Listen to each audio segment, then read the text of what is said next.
So in today's video, I'll be talking about how to charge your spirit and how to really never have a weak relationship with God ever again, right? And so when you're around a lot of people, right, it's easy for them to pull you into sin.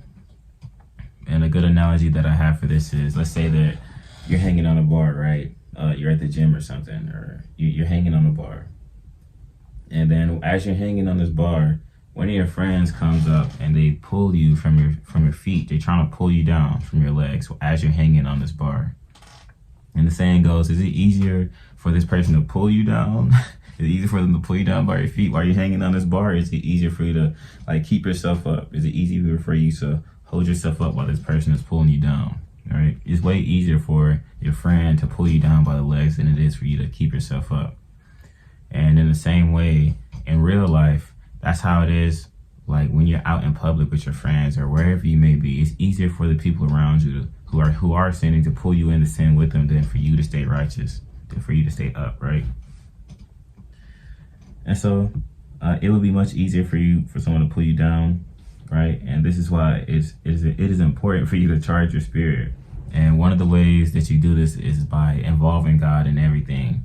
And not only that, but just having a real intimate relationship with God. So take God with you as you go to work, when you go home, like if you're traveling, while you're eating at a restaurant or something, God is with you everywhere. Because in my personal life, God used to only be at home or in my prayer journal, and I would go out in the world and sin, and then come back and pray in the journal and ask for forgiveness, or I was only going to God to ask for something or to be forgiven for something. But until I really started mediating on God's words and listening to his instructions and abiding by his law, I got tired of making that same excuse. I got tired of going out in public and then coming back and praying over and over the same sins over and over and over again.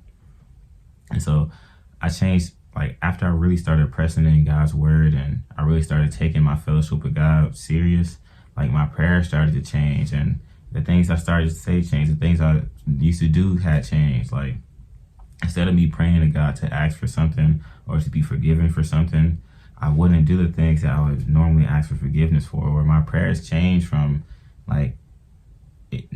before it was asking, and now it was kind of just me just talking to God, literally just telling him about my day or just telling him about something.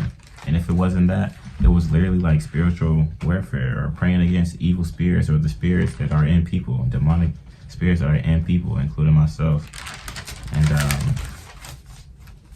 because you guys have to remember that it's a Bible verse that goes something like, we wrestle not against flesh and blood.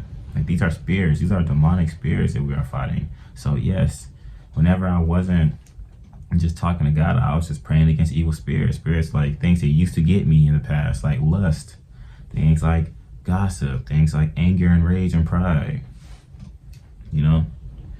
And my discernment increased as I went out in public, and I started to see things for what it really was spiritually. I started to see the enemy use people to keep us all in bondage in some type of way. It could have been lust, it could have been anger, it could have been multiple things. But I seen how demonic spirits are they got a lot of people out here who don't have discernment and who doesn't have the knowledge, right?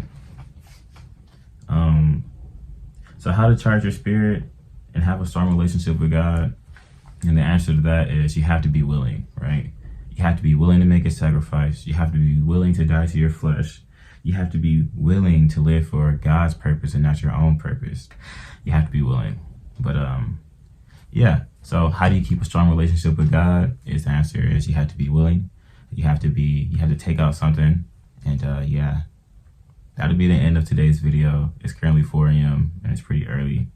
Just got back from the gym because I work overnight shifts. So I was like, let me start my day early and let me go to the gym at least to go to sleep in. Yeah. Peace and blessings.